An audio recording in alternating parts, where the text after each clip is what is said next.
To stop the Union invasion, 22,000 Confederate troops had moved north from Richmond, commanded by General Beauregard, who knew in advance the Federals were coming.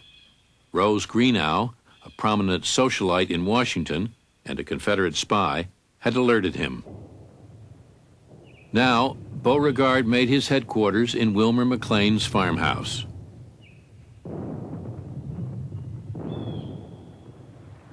The Confederates formed a meandering 8-mile line along one side of Bull Run Creek.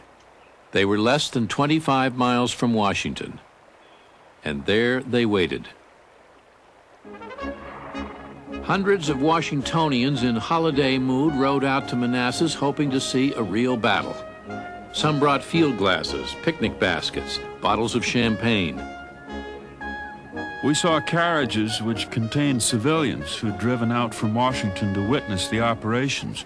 A Connecticut boy said, "There's our senator," and some of our men recognized other members of Congress.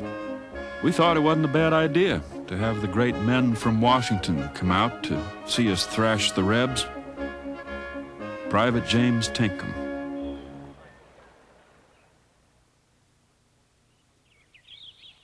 On the morning of the 21st, McDowell sent his men across Bull Run. They smashed into the left side of the Confederate line, driving the rebels from one position after another. The civilian onlookers waved hats and fluttered handkerchiefs.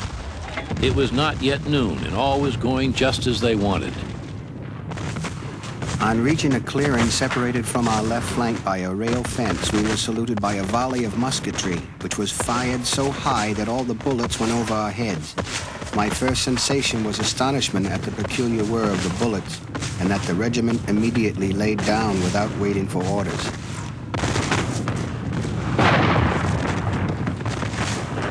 We fired a volley and saw the rebels running. The boys were saying constantly in great glee, "We've whipped them. We'll hang Jeff Davis to a sour apple tree. They're running. The war's over." An onlooker remembered that the advancing Union Army looked like a bristling monster lifting himself by a slow, wavy motion up the laborious ascent. Union victory seemed so sure that on one part of the battlefield, men stopped to gather souvenirs. But holding a hill at the center of the Southern line was a Virginia brigade led by General Thomas Jackson.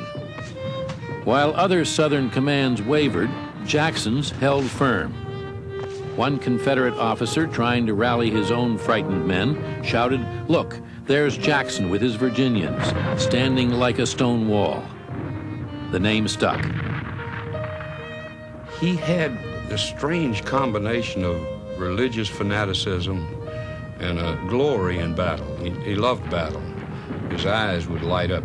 They called him Old Blue Light because of the way his eyes would light up in battle. He was totally fearless, had no thought whatsoever of danger at any time when the battle was on. And he could define what he wanted to do. He said, once you get them running, you stay right on top of them, and that way a small force can defeat a large one every time. He knew perfectly well that a reputation for victory would roll and build. It was the turning point. At 4 o'clock, Beauregard ordered a counterattack. Jackson urged his men to yell like furies. The rebel yell first heard that day would echo from 1,000 battlefields. Confederate reinforcements began to arrive. The first came on horseback. More arrived by train, something new in war. The Northern Army fell apart. The retreat soon became a rout, as Union guns became entangled with the carriages of fleeing spectators. We tried to tell them that there was no danger, called on them to stop, implored them to stand. We called them cowards, put out our heavy revolvers and threatened to shoot, but all in vain.